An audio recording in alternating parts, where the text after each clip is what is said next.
you squealed so loudly when you found out you were shortlisted that your husband thought that there was a spider. So I want you to Yes. tell me on like a scale of 1 to 10, how big was this imaginary spider? Oh, it had to be at least a 10. A Yes. 10. I mean, he was in the shower upstairs and he heard me squeal. So, yeah, I was downstairs. I just opened my emails and thought, oh, this can't possibly be true. And I was Oh, absolutely thrilled. Yeah, yeah.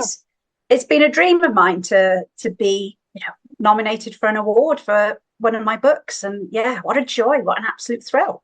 Yeah, congratulations.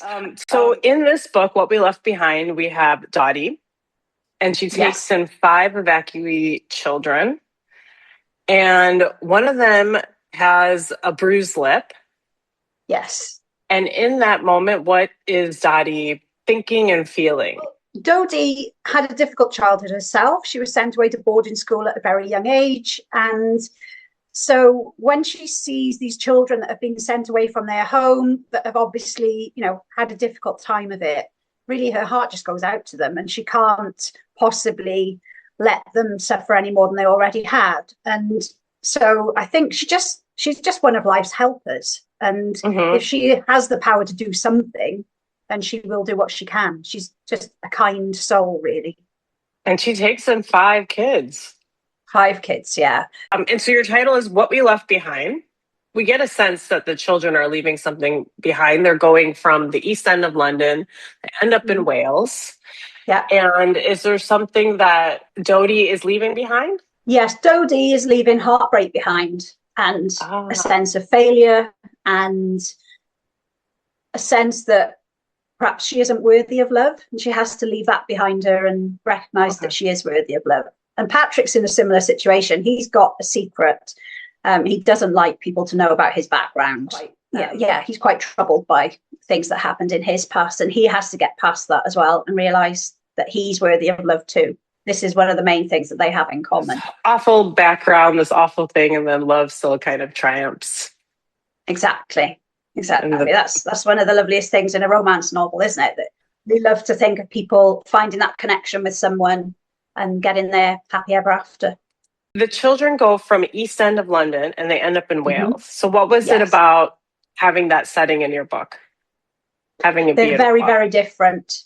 So the whole Okay. thing of them being a fish out of water was really important. And the same for Patrick. They're experiencing Wales, which is, I said, all my books at least partly in Wales. It's where I live. It's my homeland, and yeah, I love Wales. I've got a passion for its history. Mm-hmm. So it was the idea that you couldn't get more different really from a busy city with people everywhere, bustling streets, shops where you can buy everything, if you've got the money, of course, and then to this very small industrial town set in the middle of beautiful countryside. They don't know what cows look like until they go on the train.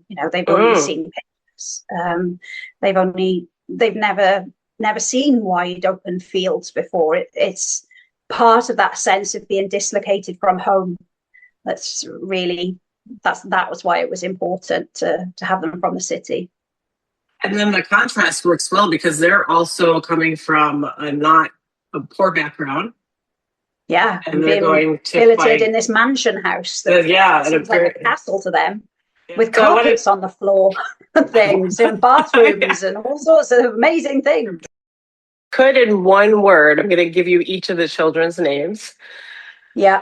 and give me a description or maybe even how you feel about one of the children. Okay. Has to be one word. You ready? Olive. Oh, one word. That's hard for Olive.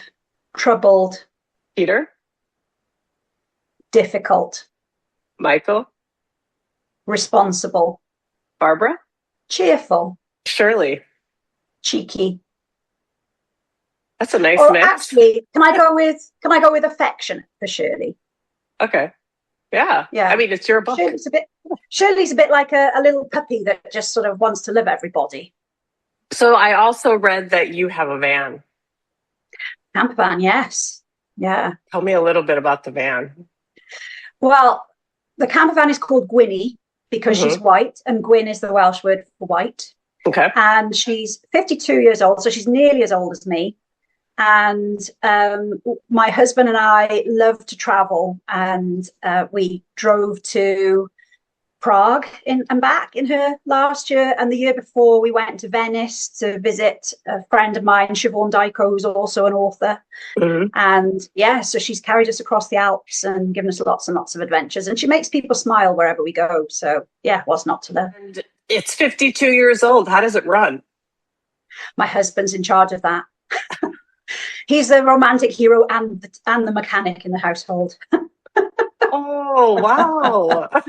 Yeah, that's his And department.